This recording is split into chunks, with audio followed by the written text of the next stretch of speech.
Today will mark the very first time that I've ever broached this topic. This is a very personal topic. I ask for your patience. I ask for your prayers.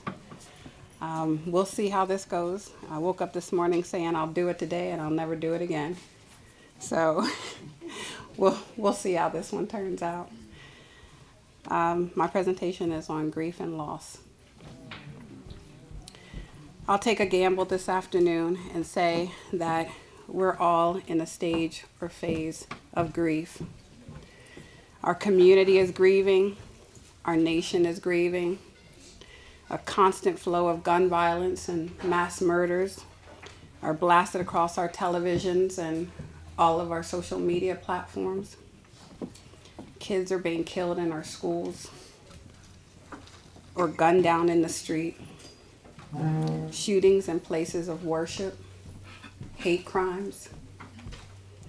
You don't have to have a personal relationship with the people affected to grieve.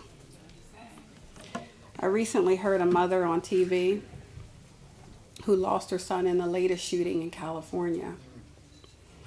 Her anger clear as she yelled, "Don't give me your condolences. Give me gun control." And in that moment, I felt just as helpless as her.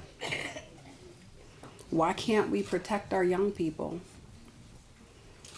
Why are the guns in the hands of kids that aren't even old enough to drive? Or people suffering from mental illness? God, what are we going to do with this mess that we've created? The dictionary defines grief as a deep sorrow, especially caused by someone's death. The synonyms are misery, sadness, anguish, pain, distress, heartache, agony, torment, affliction, suffering, woe, desolation, dejection, and despair. In my 40 plus years on this earth, I've talked to many people who have gone through at least one of these emotions surrounding a life-changing event. I myself experienced torment through an abusive first marriage, sorrow through the passing of my grandmothers, despair when my sister was shot and through her recovery, anguish when a medical emergency quickly turned into the death of my best friend's father, who was like a second father to me, and my share of dejection through times when I felt like I just couldn't seem to get ahead. But I argue that grief is all these emotions occurring all at the same time, coming at you full force for an extended period of time.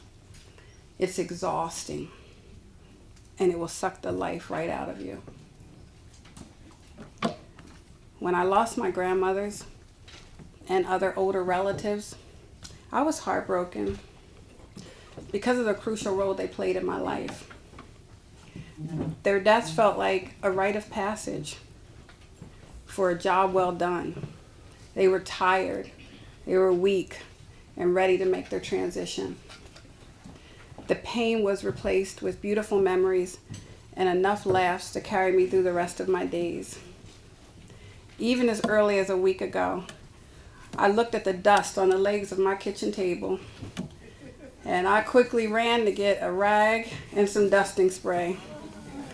And while I was under that table, I thought to myself, Eva, my nan, would have flipped out if she would have seen all this dust.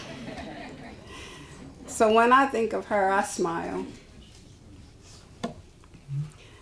I felt confident that these painful experiences had prepared me for the time when other family and like family members would transition. Boy, was I wrong.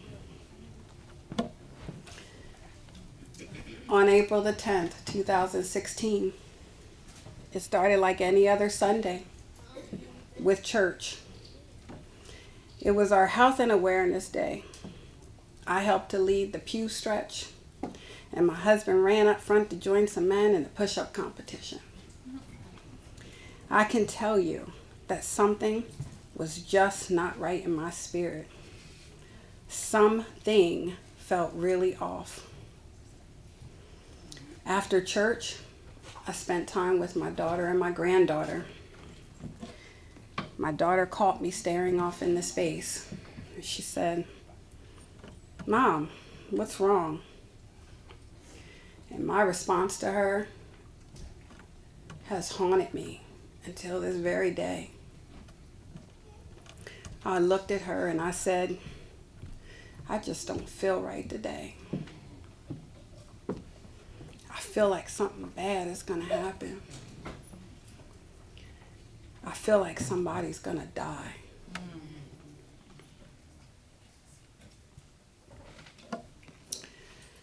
Later that evening, I received a phone call that my 25-year-old brother, Wayne Allen Whedon Jr., was shot in the streets of York City. This call was different than the call when my sister was shot. Something immediately told my spirit she was going to be okay, and I took off running to the hospital. But when I received this call, I felt like my heart was being ripped out of my chest, like I couldn't take in air properly. I was paralyzed. I couldn't even move. And I knew he was gone. The next feelings were, this isn't happening. Not to us. He can't be going. What about his kids? Oh God, my parents, what are they going to do? We'll never recover. I mean, he was just in my house. He was just sitting in my kitchen, laughing and joking. I was just fussing with him in my driveway. And his last words to me was his favorite line, "Keisha, you're not my mom." And we both laughed, and I looked at him and said, "So what?" He was my baby. I was 17 when he was born. My mom would put him in the bed with me, and I would curl up with him, and I would kiss all over him, because he was such a pretty little boy. He was our only boy. He was the spitting image of my father, the spoiled, rotten love of our lives. What will I do without him? When a person is ripped away from you without notice, whether violently or non-violently, your brain processes that type of trauma in a completely different manner. And from that day on, I have been filled with sorrow and misery and sadness and anguish and pain and distress and heartache and agony and torment and affliction and suffering and woe and desolation and dejection and despair daily, all bundled together as a destructive little package. When I thought about what message I could bring to this conference, a comment that I made to my husband came to mind. I can't give anyone my testimony as if I've overcome the test. Because if I'm going to be extremely honest, I'm better than I was 2 years ago. But I'm very far from a place of peace. I don't know when I'll ever stop pulling over to the side of the road, bursting out in tears. Or when I'll stop crying in the shower just to let my tears kind of blend in with the shower water. Or when I'll ever wake up and stop thinking, who's next? So I decided to deposit a few things in your spirit on simply just how to get through. And if this sounds like you, you're not alone. First, understand where you are and what you need. No one is going to figure that out for you. Don't look at anyone else to fix you. If you can't figure out how to fix you, how's anyone else going to figure it out? And trust me, the efforts of others will only frustrate you. They'll never say the right thing. They'll never do the right thing because there's not a quick fix for this. That person will also become frustrated because if you're looking to them and they're genuinely trying to help, their failed efforts will strain the relationship. Listen, I know we all love Ayanla, Fix My Life. But Ayanla isn't fixing anyone's life. She's just coaching people on how to process their pain and develop a plan. No one escapes the hard work.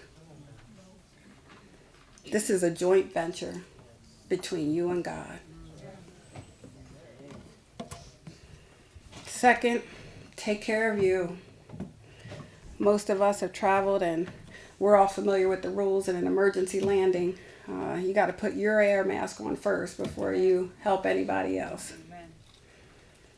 The last 2 years has been a journey to put me first.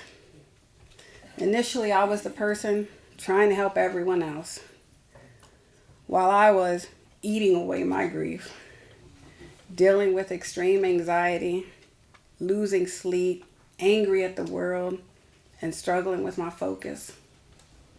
I finally had to pause and have a hard conversation with myself. If you really want to help others, you have to put your air mask on first. And help is different than control. I have not been able to stop one bad thing that's happened in my life thus far. I have not been able to fix everyone and everything that's been broken. I am not in control. God's in control. God heals. God restores. Plus, I'm not in the place where I can be of much help anyway because he's still working on me. A pastor recently spoke these words. Every season in life is ordained by God, but we struggle with the hand of God through our difficulty. The sovereignty of God covers it all, which includes our greatest pain and success. This spoke to me because if I accept that God is responsible for my greatest achievements, how do I reconcile that same God allowed my greatest pain? Third, we got to let some stuff and some people go. I lost a lot after I lost my brother. There were some people who I thought I needed who were nowhere around. There were a lot of hurtful words spoken. There was a ton of guilt I was carrying. I remember a point in time when I felt like I had lost everything. And when I say everything, people automatically think house, cars, money. Nope, not that. I lost my way. I lost my way of living. I lost my joy. I lost my purpose. You don't have to lose everything to lose everything. Okay. During one of my many conversations with God, he revealed something to me. This experience removed all the duct tape in my life. You see, for as long as I can remember, everyone and everything had their place, and I put them there. This person was over here, and they were duct tape over here, and this is the role they played in my life, and this is the person who they were, and they need to stay right there where I put them. Don't move. This person's over here. This is who you are to me. This is who I am to you. This is the role you play in my life, period. End of story. Don't move. And when the tape would get loose, I'd tape them up a little tighter. But once all that was gone, I was forced to deal with people and relationships at face value. It wasn't their fault. It was mine. A long-term coping mechanism that was now gone. At the worst possible time, by the way. I was also forced to forgive. You know that saying, hurt people hurt people? Jesus. So I was hurt. And I'm sure I hurt people. And the same way I would want them to forgive me is the same way that I had to learn to forgive them. Those people who weren't there, that quickly became a non-issue. I had tons of other stuff to worry about. The people who were there were the people who God said needed to be there. And that's the end of that. When you let some stuff and some people go, be open to change. Some new norms. It's okay. Embrace it. Don't mourn what was never meant to follow you into the next phase of your life. My God, my God.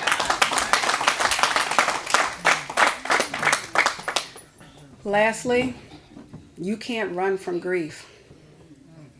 It'll always be right there waiting for you. And with that, I'm going to sidetrack just a bit, and I hope I stay on time. Today, this morning, I arrived here early, and we had a situation where our PowerPoint gentleman, Mr. Eli, needed a ride to the conference. And I told Jen, you get yourself together. I'll go grab him. Text me the address. So she texted me the address. And as I'm driving with GPS, as if I'm not from York City.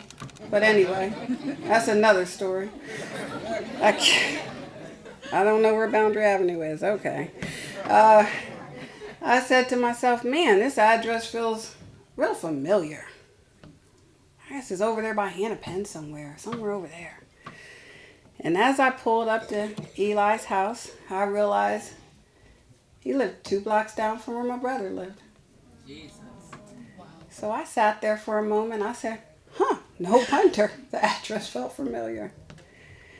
And so Eli got in the car, and we chit-chatted a little bit, and I said, I'm going to try to turn us around and get us back to the direction of the fairgrounds. And I didn't know the streets really well, and so I took a left turn down what looked like a small street or an alley. And as soon as I came to the stop sign, I looked up, and there was a big sign at a park, and this said Girard Park. That's the park that my brother was killed at. Jesus. I had never been to that park. I didn't know where that park was. I knew it was in New York City. I would never go. I heard they were over there lighting candles or whatever they were doing. I didn't have a desire to go. Never, ever been to that park. Did not know where the park was.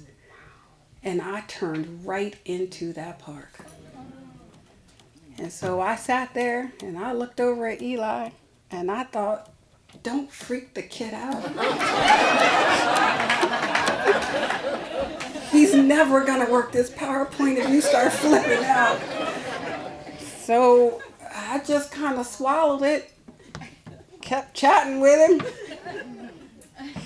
trying to make small talk because I didn't know what just happened. I came here early like the instructions said that I got from Jen. You need to be here at X time. And I was early and I was proud of myself. And God sent me on a mission. And I think it directly related to this last section of my presentation, which I added late last night. So you either face it, which I think he just made me do today. I think he made me face that part. Or you can dwell in it indefinitely. Just remember that everyone travels through this process differently. Understand and be patient with yourself. It's been 2 years and there are times when my emotions are so raw it feels like it happened yesterday. But small steps are better than no steps.